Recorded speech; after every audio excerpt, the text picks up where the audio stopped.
আসসালামু আলাইকুম। কেমন আছেন সবাই? আশা করি সবাই ভালো আছেন। আমি আলহামদুলিল্লাহ ভালো আছি। আরও একটি নতুন ভিডিও নিয়ে হাজির হয়ে গেলাম আপনাদের সামনে। যারা যারা এখনও আমার চ্যানেলটি সাবস্ক্রাইব করেননি তারা দয়া করে আমার চ্যানেলটি সাবস্ক্রাইব করে দিবেন। আজকে আমি আপনাদেরকে তৈরি করে দেখাবো কাঁচা আমের টক ঝাল মিষ্টি আচার।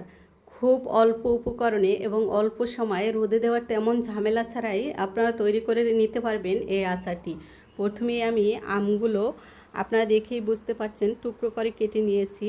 সামান্য লবণ এবং হলুদ মাখিয়ে আমি একদিনের জন্য রোদে শুকিয়ে নিব। না শুকালেও হবে, যেহেতু রোদ আছে হাতের কাছে, তাই আমি একদিনের জন্য আমগুলোকে রোদে শুকিয়ে নিয়েছি। আচার তৈরি করার জন্য আমি নিয়ে নিয়েছি একটা কড়াইতে দিয়ে দিয়েছি আমি পর্যাপ্ত পরিমাণ সরিষার তেল।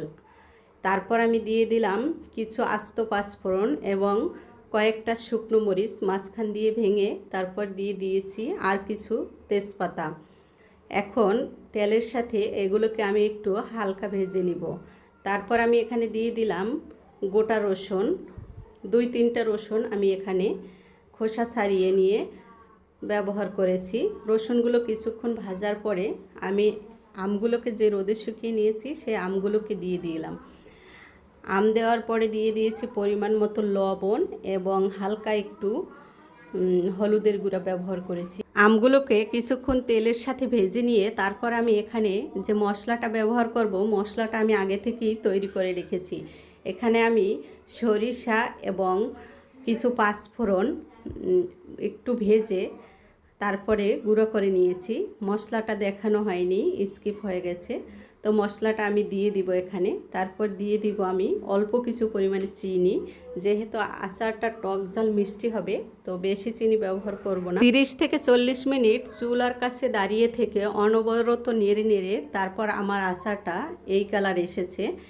আচারটা প্রায় হয়েই এসেছে। এখন আমি এই আচারের মধ্যে দিয়ে দিলাম কিছু সিরকা বা ভিনেগার। এটা দেওয়ার কারণ হচ্ছে আচারটা নষ্ট হবে না এটা দিলে। তো আচারগুলোকে ঠান্ডা করে আমি বয়মে ভরে নিব। আপনারা যে কেউ চাইলে খুব সহজে এই আচারটা বানিয়ে নিতে পারবেন।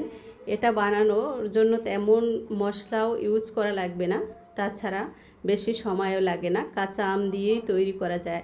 আর এই আচারটা কিন্তু ছোট বড় সবার পছন্দ। খিচুড়ির সাথে এই আচারটা কিন্তু বেশ ভালোভাবে জমে যায়। তাছাড়াও সাদা ভাত বা ভর্তা ভাতের সাথেও কিন্তু এই আচারটা খুব বেশি ভালো লাগে।